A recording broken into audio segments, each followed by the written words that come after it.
Michael Cohen's testimony before Congress yesterday was such a bombshell that it set off a smoking gun, which caused the walls to close and creating a tipping point that could lead to the end of the line where the I-word impeachment would explode like a bombshell that set off a smoking gun. So smoking was the gun that was set off by the bombshell, TSA agents had to strip search Michael Cohen to prevent a tipping point that could lead to impeachment. The I-word, the big ment, the three-syllable bombshell that could mean a tipping point that would bring us to the end of the line where we might find a smoking gun. In an opening statement, Cohen said, quote, "I sit before you today as a man who pled guilty to lying to Congress under oath, to testify to Congress under oath that I am not lying this time, but lied last time, unless I'm lying this time too, in which case forget I said anything," unquote. Cohen testified President Trump never thought he was going to win the election, but paid hush money to Stormy Daniels so he wouldn't lose the election he wasn't going to win, and then colluded with Russia to win the election he knew he would lose. Cohen further charged that Trump told him to lie to Congress by never telling him to lie to Congress, which he took to mean he should lie to Congress so that Trump wouldn't lose the election he thought he could never win. After the hearing, the news media agreed that the testimony had been a bombshell of a smoking gun that had caused a tipping point that would bring us to the end of the line where impeachment was waiting like a smoking gun or possibly a bombshell. Meanwhile, President Trump spent his day trying to denuclearize North Korea and save civilization from extinction. Trigger warning, I'm Andrew Klavan, and this is The Andrew Klavan Show. I feel hunky-dunky, life is tickety-boo. Birds are winging, also singing hunky-dunky-doo. Ship-shaped, ipsy-topsy, the world is zippity-zing. It's a wonderful day, hurrah, hooray! It makes me want to sing. Oh, hurrah, hooray! Oh, hooray, hurrah! So we always like to say here on the Andrew Klavan Show that politics makes you stupid. And one of the reasons it makes you stupid is because it forces you to make black and white choices in a gray world. And if you get super passionate about those choices, instead of realizing the gray, you become simplistic. You have to boil down these complex situations to simplistic yes or no vote. And that's one of the things that makes the story of the Trump era so interesting. One party, the Democrat Party, has been consistently radicalizing over the last few decades until they're now openly socialist. They're hostile to America and American values, and so dedicated to a mindless equality that they actually want to abolish the difference between the sexes, which is possibly the best thing about being a human being, and they're even willing to let babies die if it will help eradicate that difference. And the other party, the Republicans, seem to have been drifting along in the Democrats' wake, letting it all happen while making a lot of noise about not letting it happen. Finally, half the electorate decided they wanted to change and sent kooky Donald Trump to the White House. Trump is an enormous character. Sometimes he's hilarious. Sometimes he's grotesque. He's certainly ill-behaved in ways that are bad, like when he cheats on his wife or lies or bullies his underlings, and ways that are terrific, like when he slaps the press around and bravely withstands the usual absurd accusation of racism to push a totally non-racist conservative agenda. This means that patriots have had to make a difficult choice. Will they put up with sleazy, insensitive Trump in order to get strong, effective Trump and prevent the locusts of the left from devouring American prosperity? That's an interesting story. But it's hard to focus on that story because instead we have to spend all our time exposing the news media's relentless narrative. Socialism is great. Conservatism is racism. Killing babies isn't really killing babies. Orange man bad. Yesterday was a hilarious example of how far the left and the media, but I repeat myself, are willing to go to keep that simplistic and absurd narrative alive. And we'll look at that in a minute. But first, we are going to talk for a minute about movement watches. My movement watch. This is one of my many movement watches. They're really attractive and they're not that expensive.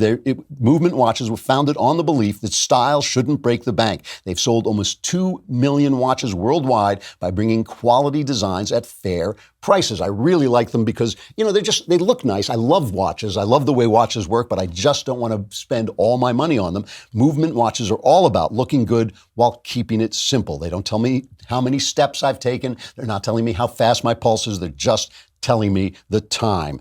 They are a crowd-funded startup. They understand that living under a tight budget because they understand about living under a tight budget because they've lived it too. They want real quality products for everyone. And the way they do it, the way they sell them so cheap is they take out all the vowels. Movement is spelled MVMT. So when you get rid of those expensive vowels, you can afford them. And you can also get 15% off today with free shipping and free return by going to movement.com/Andrew. Without the vowels, those expensive vowels, it's MVMT. movement.t.com. Movement's launching new styles on their site all the time. Check out their latest at movement.com. Go to movement.com/Andrew and join the movement without the vowels.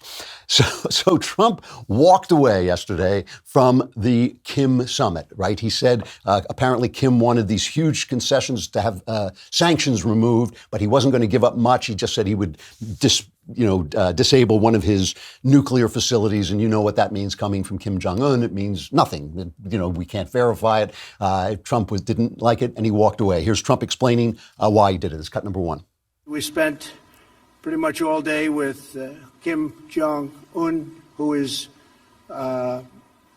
he's quite a guy and quite a character, and I think our relationship is very strong. But at this time, we had some options, and at this time we decided not to do any of the options, and we'll see where that goes. But it was a very interesting 2 days, and I think actually it was a very productive 2 days, but sometimes you have to walk. And this was just one of those times.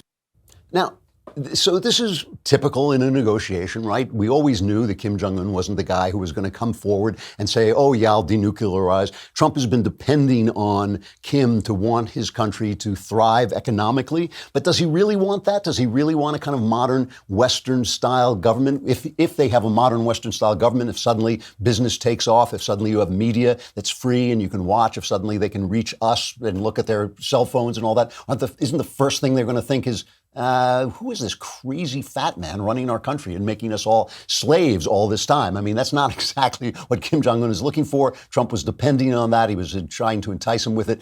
Didn't work. Trump walked away. That's the right thing to do. It obviously is reminiscent of Reykjavik, 1986, when Reagan walked away from the negotiations with Gorbachev, and the press went nuts. But let's just remember, because we started the week talking about this, let's just remember how the press was playing this before, and always in the passive voice. Critics fear, their fears are, experts say, all these things in order to put forward the narrative that Trump was going to sell the farm in order either A, to distract us from the Michael Cohen hearings, which was absurd, or B, just because Kim would flatter him. Here's NBC putting forward that narrative. Have you got the NBC? Yes, 8. The U.S. could offer to negotiate a formal end to the Korean War.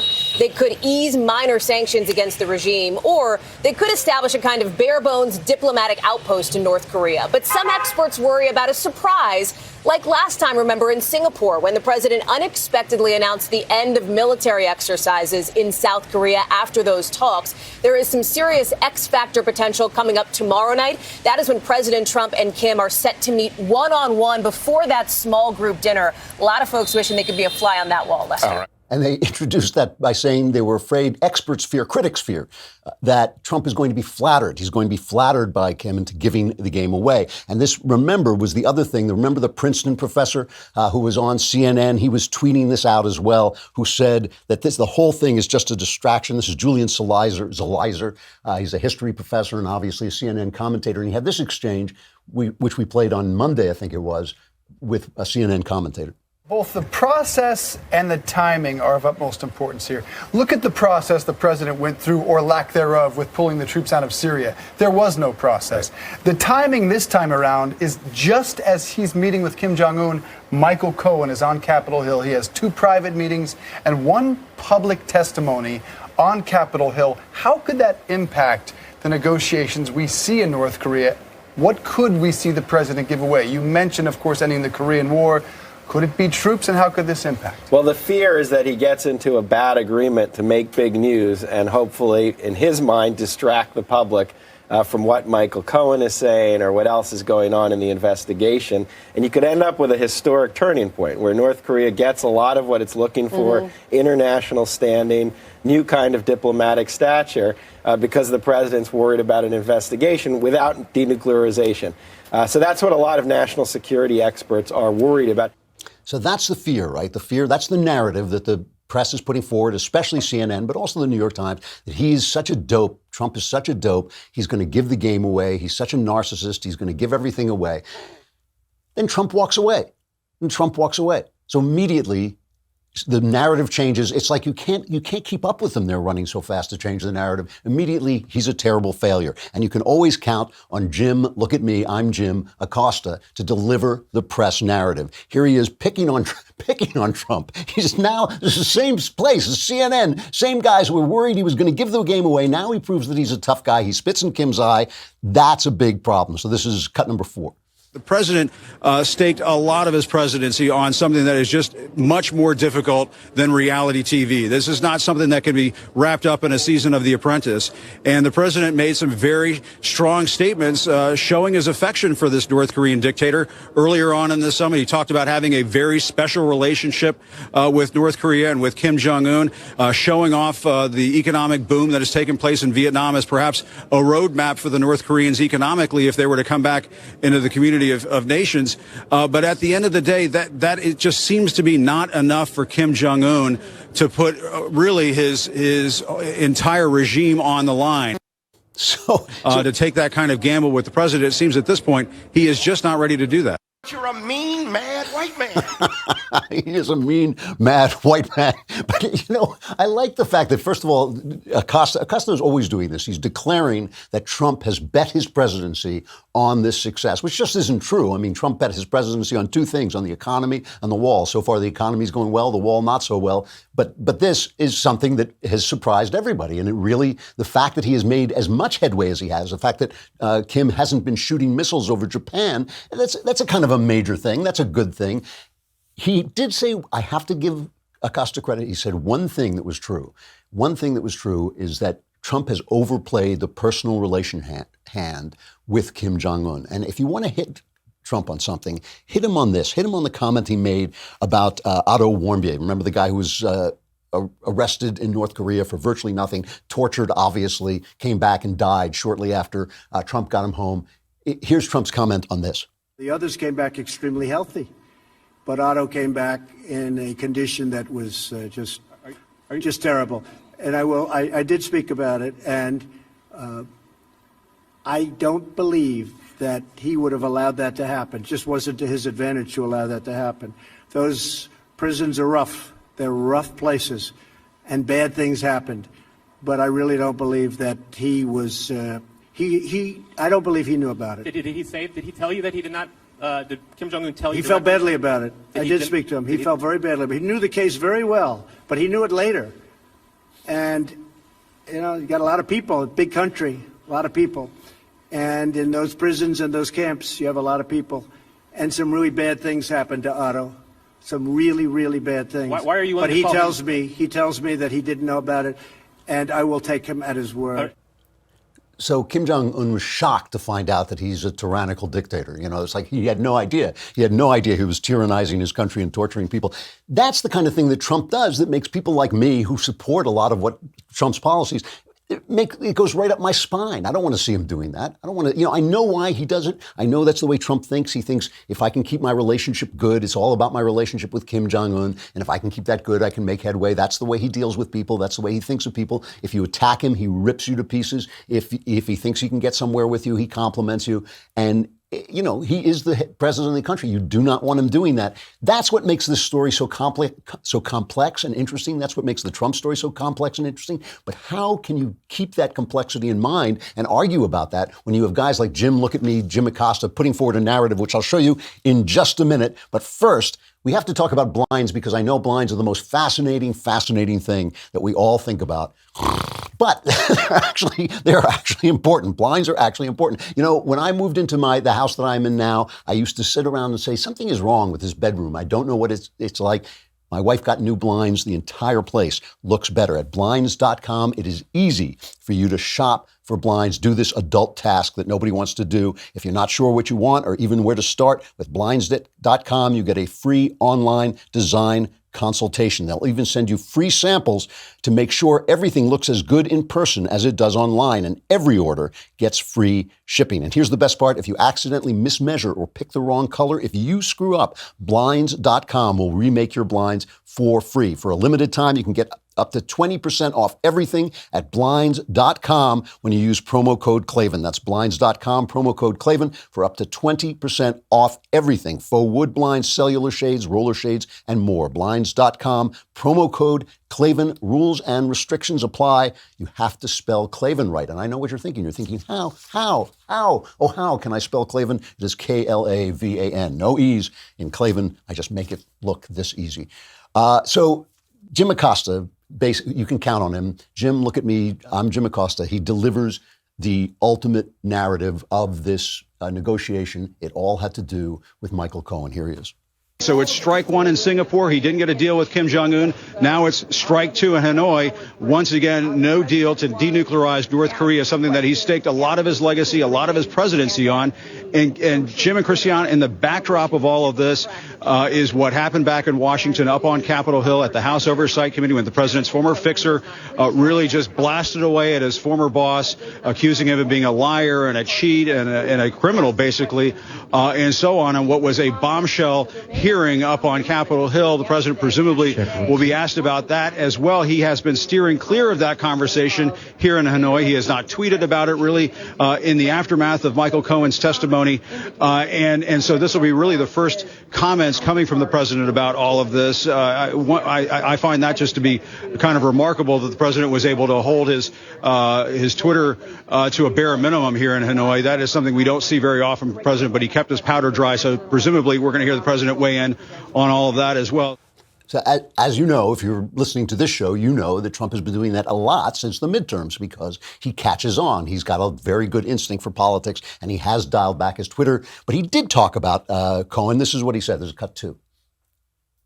I think having a fake hearing like that and having it in the middle of this very important summit is really a terrible thing. They could have made it 2 days later or next week, and it would have been even better. They would have had more time. But having it during this very important summit is sort of incredible. And he lied a lot, but it was very interesting because he didn't lie about one thing. He said no collusion with the Russian hoax. And I said, I wonder why he didn't just lie about that too, like he did about everything else. I mean, he lied about so many different things. And I was actually impressed that he didn't say, well, I think there was collusion for this reason or that. He didn't say that. He said no collusion. And I was, a little impressed by that, frankly. He could have gone all out. You know, Trump's narrative is exactly the opposite of CNN. CNN's narrative was that Trump staged this summit with Kim Jong-un to distract from the Michael Cohen testimony. Trump's narrative is that they staged the Michael Cohen testimony to distract from the summit. Which of those is more plausible? It's actually Trump's narrative that's the more plausible. I don't even know if either of those happened, but just putting it forward, if we're going to have stupid one-sided narratives, I'd rather have one that I can believe. I mean, you can't set up a summit in time to distract from a hearing, which you could reschedule in any way you want. To me, the Cohen story was a bust. I mean, to me, what I saw of Cohen was a bust. He didn't say anything new. He did say that he'd never been to Prague. He reiterated under oath that he had never been to Prague, which was a key part of the Steele dossier, which all know was the dossier that the FBI used to get a FISA warrant so they could spy on the Trump campaign. And he said he was supposed to have gone, what was he? He was supposed to visit Prague in 2016 and meet with Kremlin officials to discuss making non-traceable payments to hackers. So it was all this kind of big WikiLeaks thing. They made a big deal over his producing checks, which he said were paid to him to give hush money to Stormy Daniels and another woman. We don't know if that's true or not since he was on retainer. But he did also tell these obvious lies. He said he didn't want a job in the White House, which the actual indictment, the federal indictment for which he's going to prison, said he did want a job in the White House. A lot of this is coming out of Lanny Davis, who we know is, of course, a big Clinton intimate and, may be harboring a little bitterness about the Clinton defeat by Trump. But here is Cohen's final statement, which is it's just overflowing with dishonesty. And again, one of the hits on the Republicans here was that they didn't undermine any of the substance of what he said. And I think it's absolutely probably, Trump denies it. I think he's lying. I think Trump paid off Stormy Daniels. Why he paid off Stormy Daniels, I don't know. I mean, probably he thought he could keep it from his wife. I doubt that anybody was going to not vote for him because he slept with a hooker. I thought he was living the dream. He had a stripper spanking him. I mean, isn't that why we're here? So, I don't know why he was paying her off, but if it wasn't with campaign finance money, it's not a crime. It's just kind of sleazy. But here's Cohen's final statement, probably written by Lanny Davis, with just overwhelming dishonesty coming out of him. I have acknowledged I have made my own mistakes, and I have owned up to them publicly and under oath. But silence and complicity in the face of the daily destruction of our basic norms and civility to one another will not be one of them. I did things and I acted improperly, at times at Mr. Trump's behest. I blindly followed his demands. My loyalty to Mr. Trump has cost me everything. My family's happiness, friendships, my law license, my company, my livelihood, my honor, my reputation, and soon my freedom. And I will not sit back, say nothing, and allow him to do the same to the country. Indeed, given my experience working for Mr. Trump, I fear that if he loses the election in 2020, that there will never be a peaceful transition of power. And this is why I agreed to appear before you today. So he agreed to appear before him today because he had to, or else he was going to go to prison for a lot longer time. That was part of his plea agreement, that he was going to say all this stuff.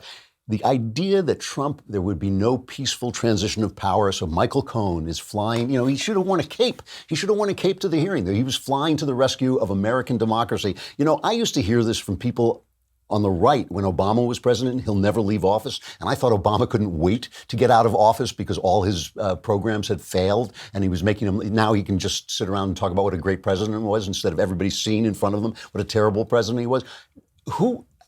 Wow, what's Trump going to do? He's going to wedge a chair over the door to the Oval Office? Which branch of the military is going to defend him, is going to keep him in the Oval Office? What is Michael Cohen saving us from? Now, just think about that for a minute. Think about the kind of dishonesty that he exuded. Listen, again, the worst thing that came out about Donald Trump was that he associated with a guy named Michael Cohen, like Michael Cohen. I mean, that is the worst. That's already the thing we know to be the worst thing about Donald Trump, the way he's lived his life, the way he's done his business. But listen now to Michael Cohen. Here is George Stephanopoulos, and we spliced two different quotes together, but this is George Stephanopoulos talking about Michael Cohen, and then from another place, George Stephanopoulos talking about himself. And Christine, and you've known Michael for a while. I've known Michael for a long time as well. There's no question we're seeing a humbled Michael Cohen before this committee today. A lot of the anecdotes, a lot of the personal anecdotes have the ring of truth. Making sure we are always accurate, especially with these attacks coming in on the press, we have to make sure to go above and beyond to ensure that everything we do is accurate and fair. When organizations reach this level of corruption that ABC News has now reached, they don't care if you know that George Stephanopoulos is a Clinton hack. They don't care. They just don't care. It's just like, what are you going to do about it? Come on, what are you going to do about it? He's sitting there saying that Michael Cohen has the ring of truth. If Michael Cohen may have many things, but one of them is not the ring of truth. And NBC promoted the guy by saying that he was like John Dean during Watergate. Listen to this. Hearing. John Dean was back on the witness stand today. In 1973, former Nixon White House legal counsel John Dean testified for days before the Senate Watergate Committee. I began by telling the president that there was a cancer growing on the presidency. It's not a perfect parallel. Dean was on the inside at the White House and revealed Nixon's personal involvement in a cover-up. John Dean's testimony was the moment where Richard Nixon went from being a president with a problem to being a president who might very well be driven out of office. We don't yet know if Michael Cohen's testimony is going to have the same effect. It's not a perfect parallel in the sense that there's no relationship between them, but they both did testify in front of Congress. I mean, John Dean was the ultimate Nixon insider who came forward with all this information, which was later borne out by the tapes. This guy, what has he done? What evidence has he produced? What crimes have been committed? I mean, even again, paying off Stormy Daniels, not a crime.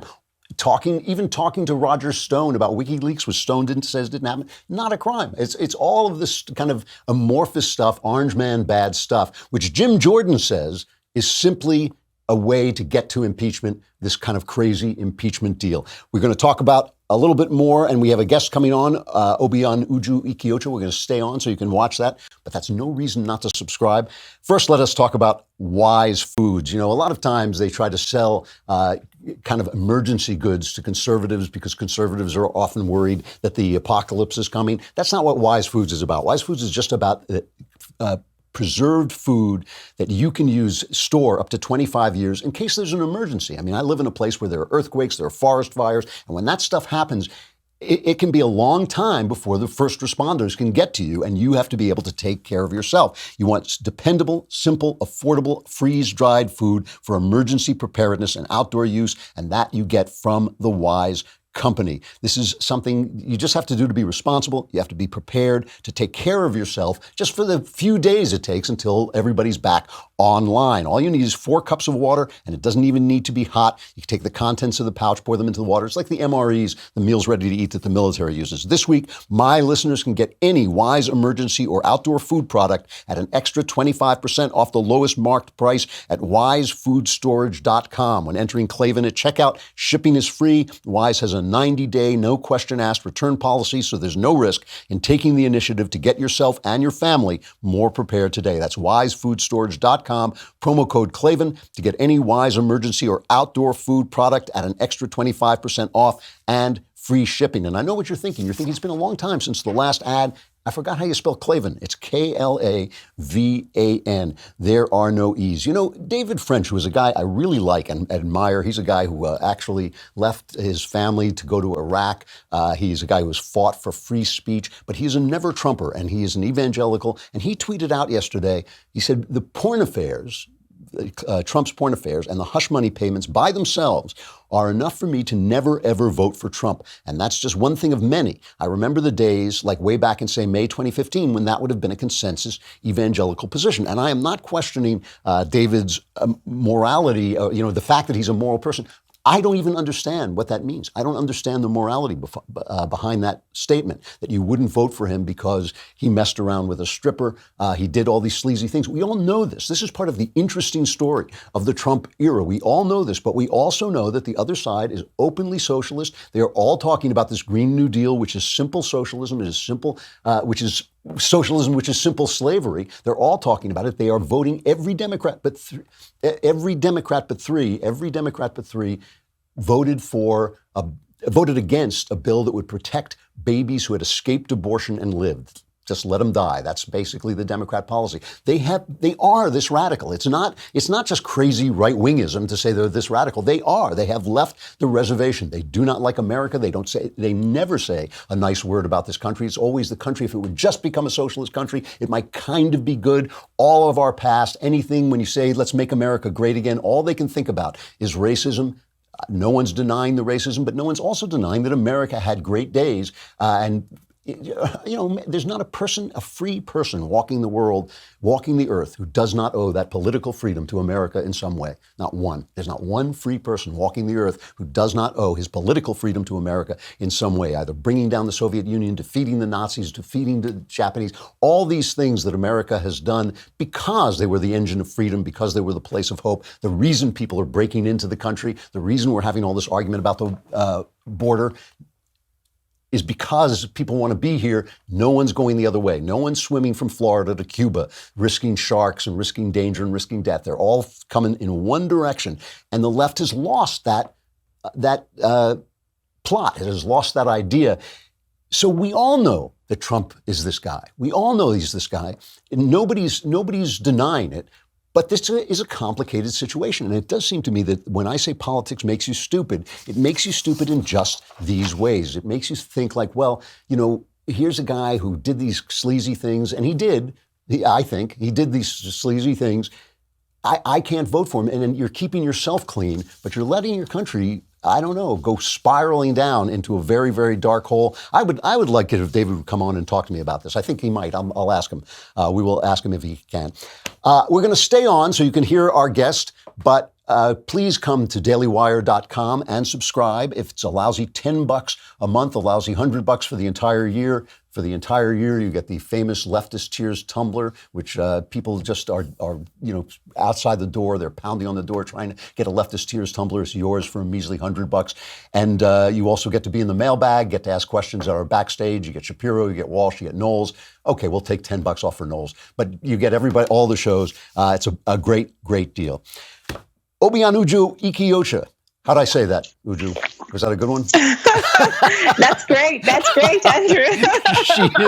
She is an internationally acclaimed pro-life speaker and strategist, the founder and president of Culture of Life Africa, an initiative dedicated to the promotion and defense of the African values of the sanctity of life, beauty of marriage, blessings of motherhood, and the dignity of family life. She's got a new documentary out, which I've seen, called Strings Attached. You can watch it now on Amazon or Vimeo, and you can purchase DVDs at www.stringsattachedfilm.com. Uju, it's great to see you again. It's great to speak with you, Andrew. I need to come to California at some point so that I'll be in studio. Really? I know. You promise, but you never show up. Thanks for having me on. It's a pleasure. It's good to see you. So tell us about the documentary. What is Strings Attached about? Yeah, so Strings Attached is a documentary that I decided to make because I had, for a number of years, I had gone to Africa to do some pro-life work, but not really pro-life work in the sense that most people are used to. I became aware, as an African living in the United Kingdom, I became aware of this bigger picture where a lot of people were coming from, countries like the United States, the United Kingdom, and other Western countries, really, to African nations, bringing aid and all kinds of things. But I just saw a pattern that was always being repeated, where these donors were then demanding particular things, especially on issues like abortion, on things like, comprehensive sexuality education. And in fact, a person that ticked me off to this bigger picture was the wife of Bill Gates. She didn't mean to, but she was doing this huge project in Africa. So it's the kind of thing that they come to Africa to do, where they say they're coming to do sexual and reproductive health and rights, and they come into African countries, and there's an open door for them. There's a red carpet for them, and then they decide to do whatever they please with all their money. So I had gone to Africa so many times, working on these issues, trying to get the Africans to be aware of this bigger picture. And then I started hearing these stories from just women, ordinary women I was seeing in towns and villages that I was going to, in cities, from one African country to the other, who were telling me, we've suffered this and that because of this Western nation that came, or this Western donor. And one day I decided, I'm going to take a camera and go into these countries and capture it. So that's really the story of Strings Attached. It's how Africa and African nations are getting a lot of gifts, but these are really gifts with strings attached. So the strings attached, in other words, there's gifts and aid, but they come along with sexual liberation and birth control and abortion. Is that the idea? Why it's called that? Okay. Absolutely. Yeah. Yes. And this is, one of your arguments about this, as you make in the film and in your book, Target Africa. Is that the name of the book? Yes, that's right. Which I also read. One of your arguments is this is essentially a kind of cultural colonialism. This is people who come from one culture telling another culture what they have to do to be righteous. Absolutely, Andrew. And on the issue of contraception, I am very willing to speak and discuss with anyone, because as far as I'm concerned, it's something that we can make our case and tell people exactly what the issue here is. It's not so much, the morality of contraception. It's the fact that there is absolutely no dignity, even for the poorest person in Africa, that, someone like Bill Gates or Melinda Gates will come into their home, in a sense of speaking, with condoms and contraception, and thereby being the third person in their sexual relations with their husband or whatever. And this is happening in such a massive way. It's audacious. They come in and they're bringing in billions of dollars worth of IUDs and things like that. But that's not the only issue. It doesn't end there. It also extends to the fact that when they throw these things at all, these pharmaceutical products, they walk away, they go to their beautiful mansions in the United States of America, and then we have to deal with women who are suffering things like side effects without any recourse to anything. They can't sue anybody.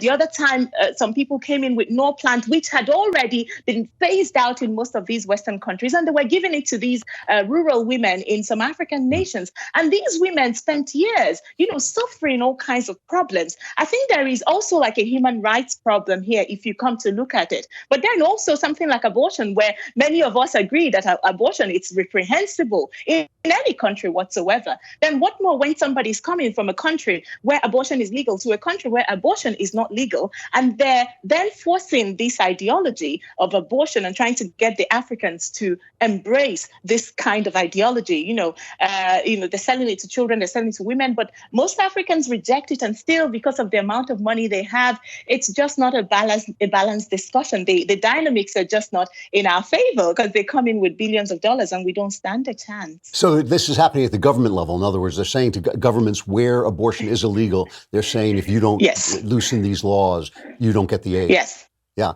Yes, and they'll deny it, Andrew, but we know because I go to the United Nations every year, even if they don't say it in those exact words, they do the naming and shaming. They do exactly what they did to Ireland. They do something like a commission where it's just a handful of people at the UN, and then they name the country and say you're making your women suffer because you won't decriminalize abortion. So things like that. Some of the organizations, you take a real big, hard swing at an organization called Maria Stopes. Have I got the name right? I mean, these are guys. Maria Stopes. So tell us who that is.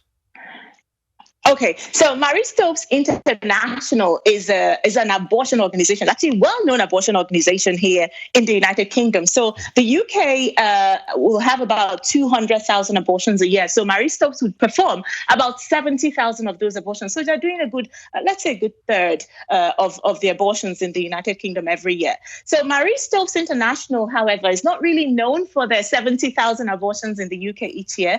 They are known for the millions of abortions that they are performing in developing countries, and a lot of which are in Africa. They come in, they set up shop, and they say they're a reproductive rights organization. They say they're coming to do family planning, and they go into these villages where no one sees them. There's absolutely no oversight. There's nothing, and they start performing illegal abortions. And I have seen this so many times. I mean, I've spoken to so many of their staff in African countries. I have interviewed them, and they are a terrible organization. They've been sanctioned in some African countries. They have been investigated in some African countries. They have been suspended in some African countries. But what is most egregious, I think, about Marie Stopes is that they get their funding mainly from governments. So how is it that a Western country gives money to this British organization to go into an African country and perform abortions? And it will surprise you to know that America, for 8 years of the Obama administration, or most of the 8 years, every American taxpayer was actually funding this British abortion organization called Marie Stopes without even knowing it.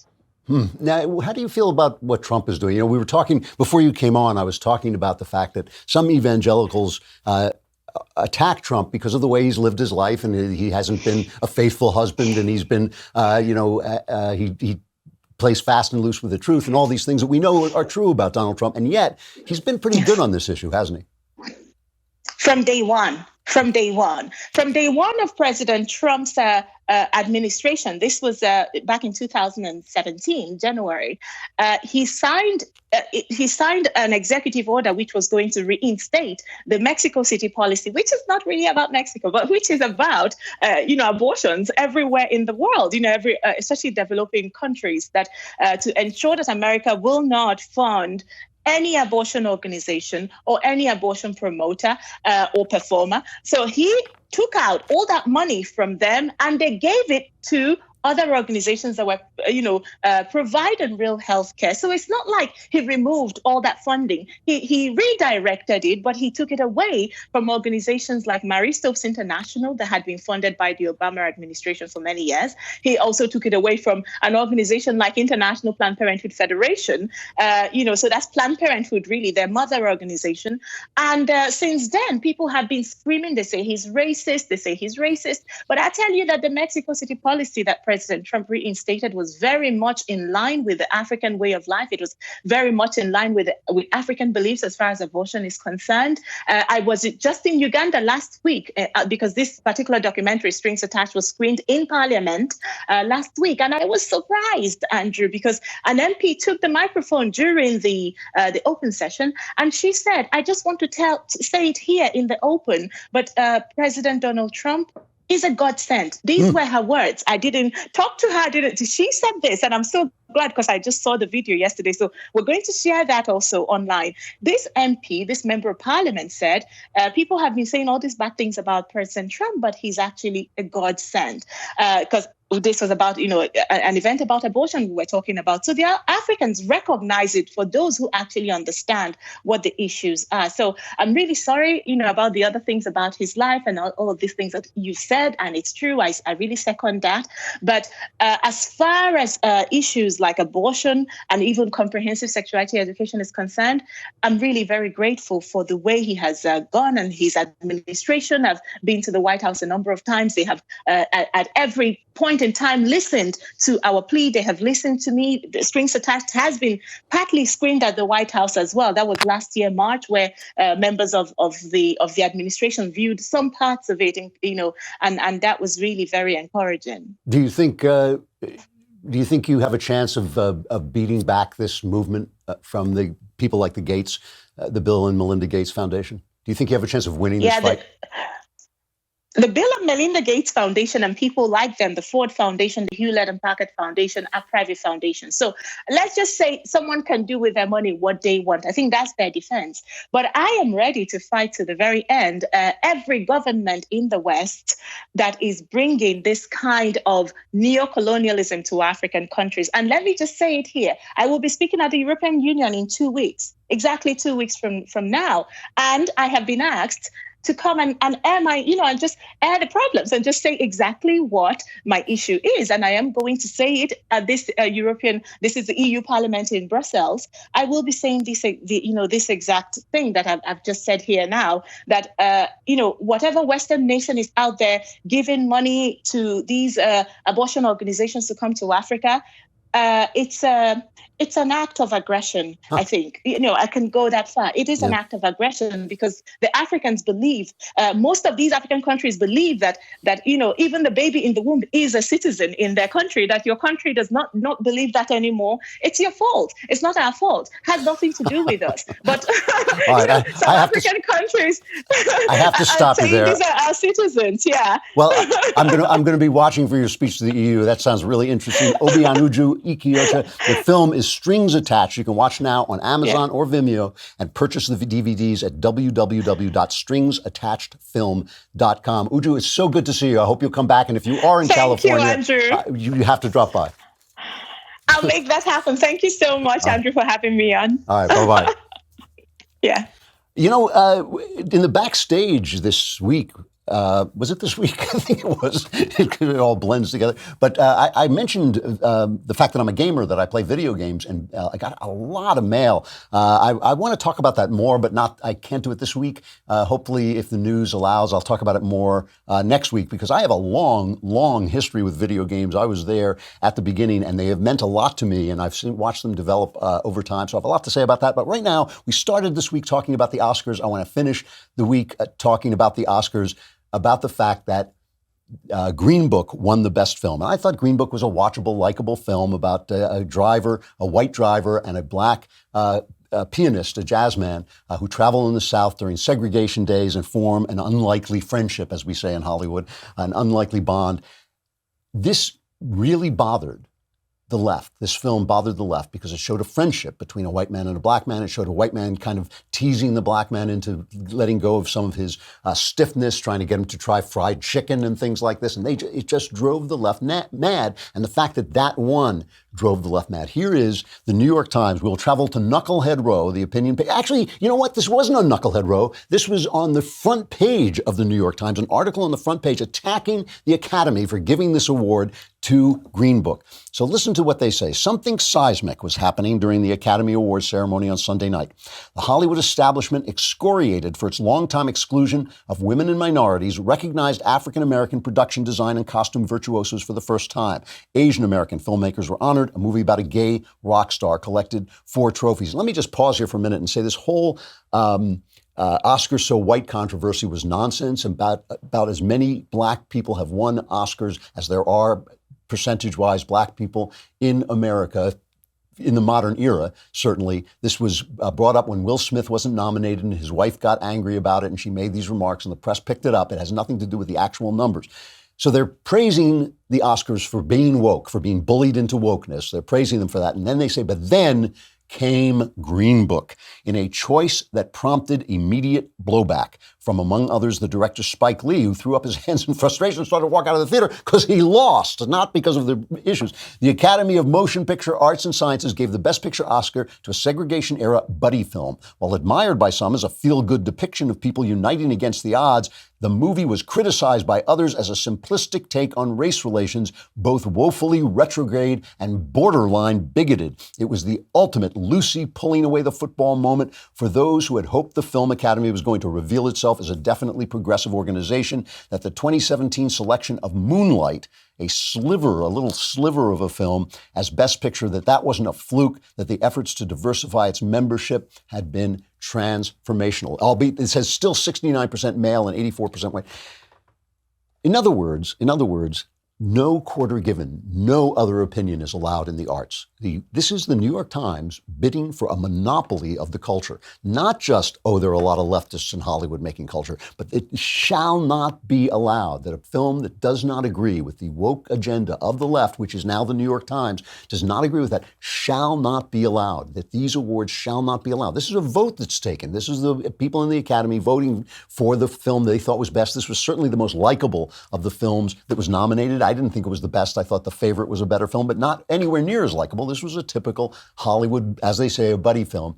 That this did not put forward the fact that we should hate each other, that intersectionality should rule our lives, and intersectionality, which is just racism, that's all it is, that this kind of leftist racism should not be embedded, monopolizing the culture, is intolerable to the left. And it's a fascinating thing that they didn't say, well, we disagreed with this choice because of this, this, and this. They said, no, this ruins everything. This sets everything back. We thought we had you bullied into submission and we lost. That is the goal of the New York Times and the left. But I repeat myself, that is their goal, complete monopoly of the culture.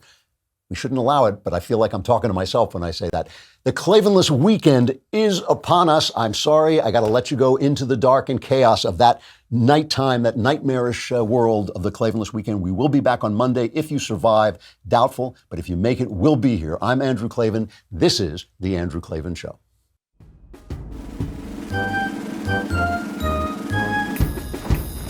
Oh, hooray, hurrah.